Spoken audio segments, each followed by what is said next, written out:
Halos sirain na ni Benedict lahat ng gamit na nadadaanan niya sa kanyang bahay. Ni isa man sa kanyang mga kasambahay lalo na ang nanay Sally niya, ay hindi siya magawang awatin. He's angry. Ina lang talaga. Hindi niya lubos akalain na kaya siyang iputan sa ulo ng kanyang asawa.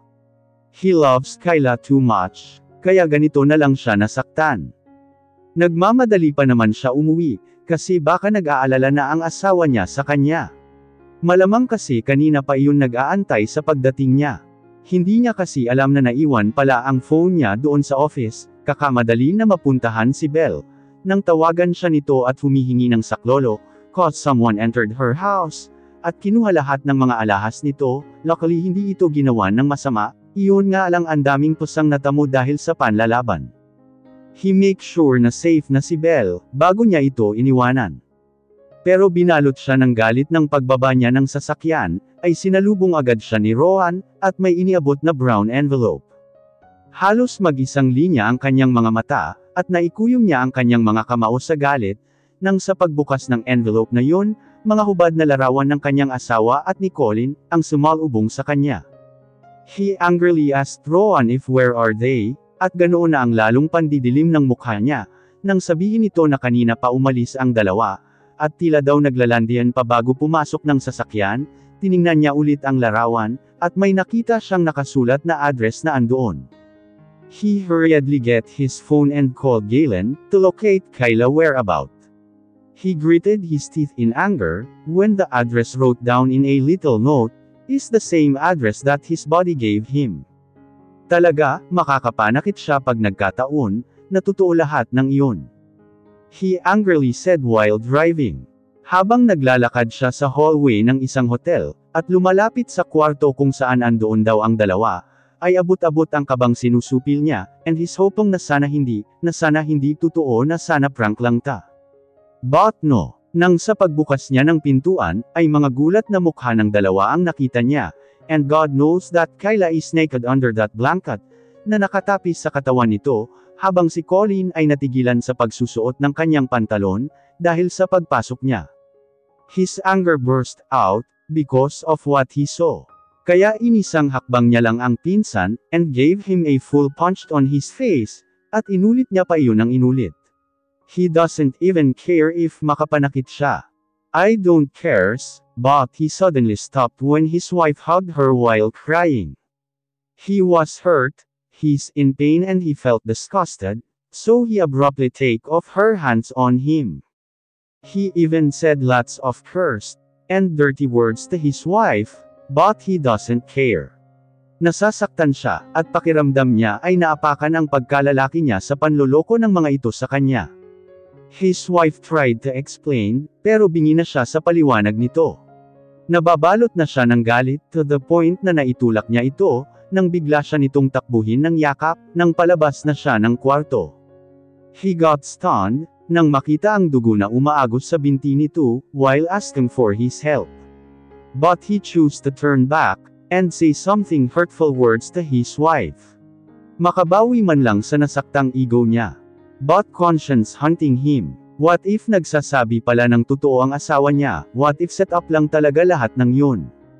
Nagpadala siya sa galit, inalang Benedict. Mura niya sa sarili. Siya na ata ang agent na tanga, when it comes to this. Bakit hindi niya muna inalam? Bakit hindi niya muna pinakaisipang mabuti, bago nagpadala sa bug zone ng galit, isang malakas na sigaw pa ang pinakawalan niya. Sa hindi niya malaman na gagawin. Bago pinabaliktad ang bedside table niya. He grabbed his phone and dialed Galen's number. Hello. Bob. I need your help. Help me to investigate. Just give me the details now. I will not gonna ask you if what is going on, Benedict. But want you to know that we are here, ready to help you no matter what. Saad nito sa kabilang linya. Benedict heaved a sigh and bit his lower lip, while massaging his temple. Thanks, Bob. Soon we'll tell you guys everything, he said before he ended his call. Minsan pa niyang sinulyapan ang wedding picture nila ni Kyla, na nakasabit sa wall. Hindi niya ata mapapatawad ang sarili, once na mapatunayan niyang tama ang asawa. Kyla POV. Nang hihinang idinilat ni Kyla ang kanyang mga mata. She is full aware that she's in the hospital right now. Tumulo ang mga luha niya, nang maalala ang lahat ng mga nangyari. How Benedict hated and disgusted her.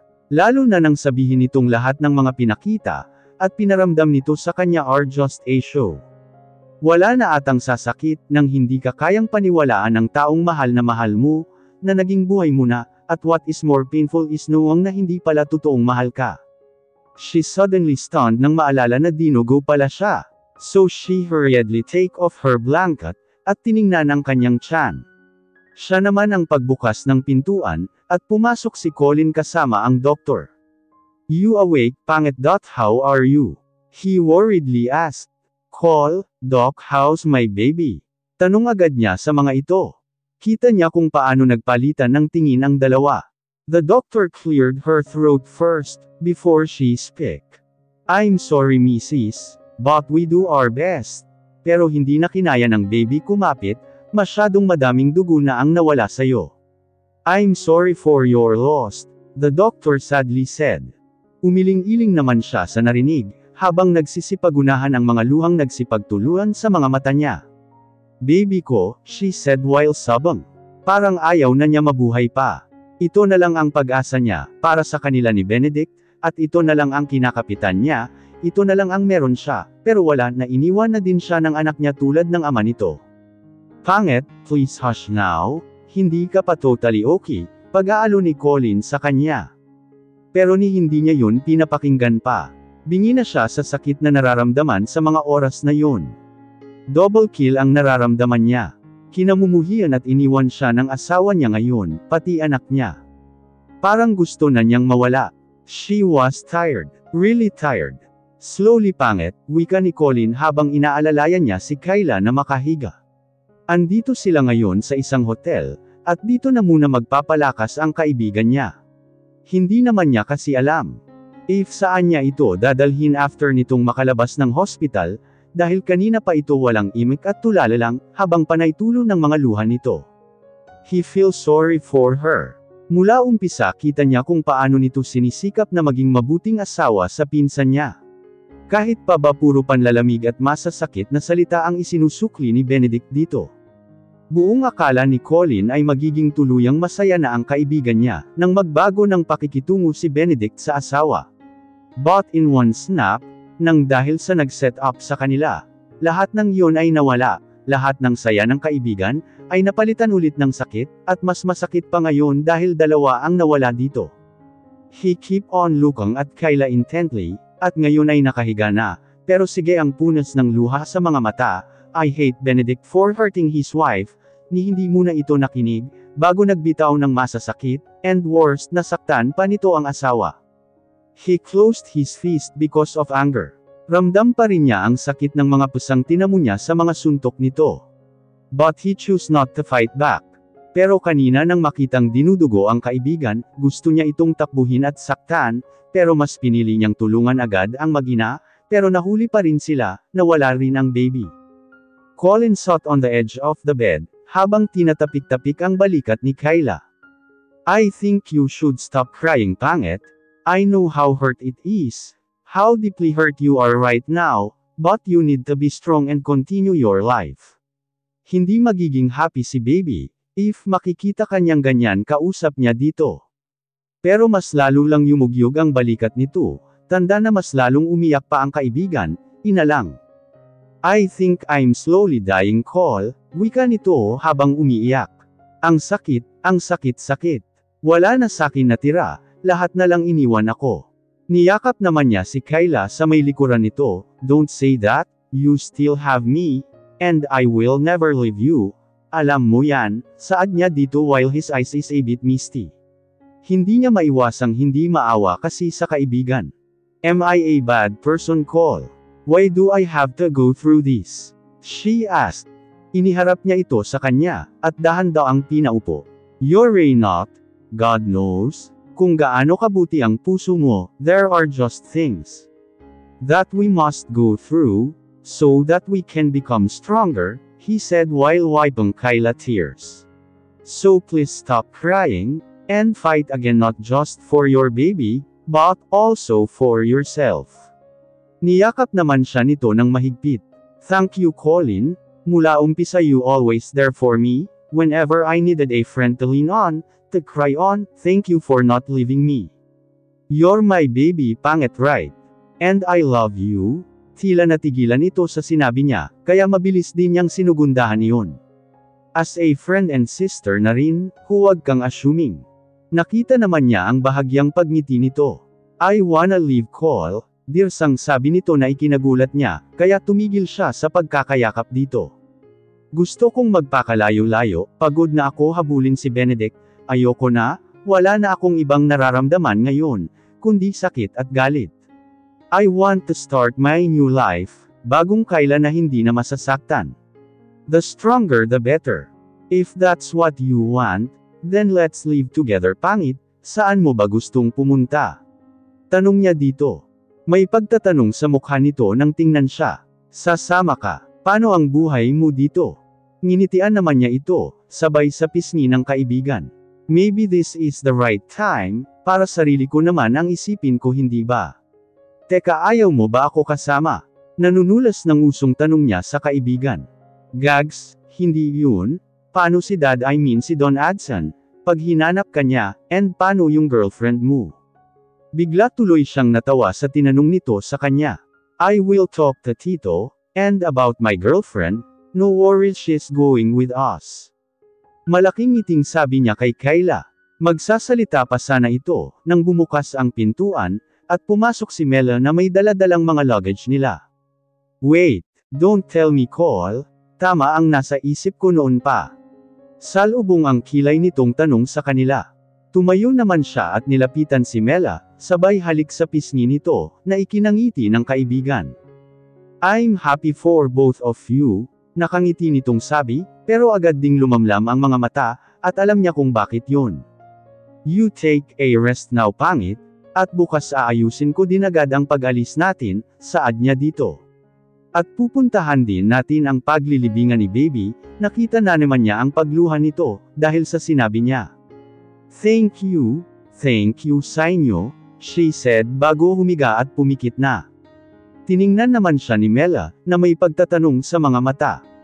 I will explain it to you later okay, he whispered. Tumango naman ito, na tila nakuha din ang gusto niyang sabihin. Sinulyapan niya ulit ang kaibigan, na ngayon ay tila nakatulog na, bago inilipat ang tingin sa mga luggage nilang ipinakuha niya sa bahay ni Benedict. Alam na din niya na nagwala ang pinsan doon. Kagat-labi siya, habang nakakuyom ang mga kamao sa galit na nararamdaman sa kanyang pinsan. He will make sure na pagsisihan nito ang ginawa sa mag-ina. Kanina pa lang ay inumpisahan na niyang kausapin ang kaibigan niyang investigator, para paimbestigahan kung sino ang nag-set up sa kanila ni Kayla. Umpisa pa lang may duda na siya, if sino ang may gawa nun, but he need to be sure first. Bago siya gumalaw, sisiguraduhin niya rin na magbabayad ng malaki ang may gawa noon sa kanilang dalawa. Oras na mapatunayan niya na tama lahat ng hinala niya, ay isasample niya sa pagmumukha ni Benedict ang katotohanan, at pag dumating man ang oras na yun, he will make sure na wala nang Kayla siyang babalikan. He doesn't deserve her by the way. Masyado na nitong sinaktan ang kaibigan niya. At hindi na niya hahayaan pa yung maulit. Never. Nagpupuyos sa galit si Benedict, habang minamaneho ang kanyang sasakyan papunta sa bahay ng ex-fiancé niya. I hate that liar woman. Mukhang makakapanakit siya ngayon ng tao. Basta na lang niya itinabi ang sasakyan, nang nasa tapat na siya ng bahay nito, at mabibilis ang hakbang na pumasok sa loob. Belle, come out now. He angrily shouted. Belle. Narinig naman niya ang pagbukas ng pintuan ng kwarto nito, at tila nagkukumahog na bumaba ng hagdan. Babe. Tila gulat na tanong nito, habang papalapit sa kanya. What's? Hindi na nito natapos ang sasabihin, dahil isang malakas na sampal ang dumapo sa pisngi ng babae, nang makalapit sa kinatatayuan niya. Benedict. Namimalag ang mga mata, habang sapo ang pisnging na sample niya. You. How dare you? I will make sure that you will gonna pay for this big time, he said sabay haklit ng braso nito. Kita pa niya ang pagniwi nito, dahil sa higpit ng pagkakahawak niya, pero wala siyang pakialam. Kulang pa iyon sa sakit na naramdaman niya, lalo na ng kanyang asawa. Benedict, Please, nasasaktan ako, pagsusuma mo nito. Nasasaktan ka ha? Nasasaktan ka, tanong pa niya dito sabay pisil sa mukha nito, at isinandal sa may pader, while greeting his teeth cause of anger. Kulang pa yan sa lahat ng panloloko, at kahayupang ginawa mo sakin, at sa asawa ko. You witch, namumula sa galit niyang sabi. He really want to strangle her neck, pero nagpipigil pa rin siya. I don't know what are you talking about, Benedict. Please, Benedict, let me go, she said while tears are flowing on her face. He bite his lower lip, at basta nalang binalibag ang babae sa sahig. Sa tanang buhay niya, ngayon lang siya nanakit ng babae, yun ay dahil sa kagagawan nito. Deny it as long as you want, but I will make sure that I will make your life miserable. Akala mo hindi ko malalaman, that you set up my cousin and my wife. All your lies I know. Did you know that? Lahat pati sa kunyaring nilooban ka, hanggang sa mga pasa mo. You're insane. Yes, I'm insane. I'm crazy and it's all because of you. Sigaw nito sa kanya nang makabawi, while wiping her tears. Can't you see how much I love you? At hindi ko matatanggap na basta mo na lang ako pinagpalit sa babae na yun. Sigaw nito. Di hamak na mas lamang ako sa kanya, at wala man lang siya sa kalingkingan ko, but look at you. You fool for falling to that witch. Tila nagpantang na naman ang tenga niya sa narinig, kaya marahas niya itong hinawakan sa braso. At hinela para makatayo. Yes. Wala nga siya sa kalingkingan mo. Wanna know why? Because she is very different from you. You're dirty and she's not. You evil and she's not. I love her much and you. I hated you. I loathed you. I disgusted you. Prepare yourself cause you will be rotten in jail, kasama ng mga alagad mo. I hate you. Nanginginig sa galit niyang sabi dito, sa kamarahas na binitawan ng babae na ikinatumba nito. Kuyom ang mga kamao niyang naglakad siya palabas ng bahay. I hate you, Benedict. I hate you. Rinig niyang sigaw nito. Hanggang sa makapasok siya ng sasakyan, and drove it away. Mura niya sabay hampas sa manibela.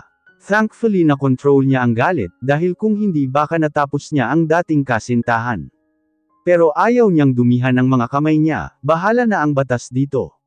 All evidence ay nasa attorney na niya, at ito na ang baalang mag-file ng case against Bell. Hindi naman na ito makakaalis ng bansa, dahil pina-blocklist niya na ito sa immigration. What's the use of his connections by the way, if hindi niya gagamitin? But now magfo-focus muna siya sa paghahanap ng kanyang mag-ina, at kung paano niya uumpisahan ay hindi niya alam. He's in the middle of driving, when his phone rang. Sinuot niya muna ang kanyang earpiece bago ito sinagot. Bob, bati ng sa kabilang linya and it's Galen. As of now kasi ito muna ang inaabala niya sa pag-locate ng asawa, pero syempre hindi nito alam na asawa niya ang pinapahanap. Baka mabatukan siya nito pag nagkataon, dahil sa kalukuhan niya. So it's better to keep it muna. Aayusin na muna niya ang problema, at ibabalik ang asawa bago sabihin sa mga kaibigan ang lahat. You still there? Antag nito. Yagal, tipid niyang sagot dito. Check your inbox, buddy. I already sent all the details ng pinapahanap mo. The last track she's in the Crown Palace Hotel, saad nito. Nabuhayan naman siya sa narinig. Thanks bud, I owe you one. Nah, doesn't matter, you know that's a piece of cake for me, and he heard him chuckled. Saka na ako maninangil pag nalaman ko na, if sino siya sa buhay ni Adson. Have to go buddy, good luck sa paghahanap. At pagkikita nyo, wika nito bago pinatay ang tawag. Wait for me wife. I'm coming and I'm sorry, piping saad niya sa sarili. Alam niyang sobrang laki ng kasalanan niya sa asawa. And he will do everything, his best to bring back his wife again, at mapatawad siya nito.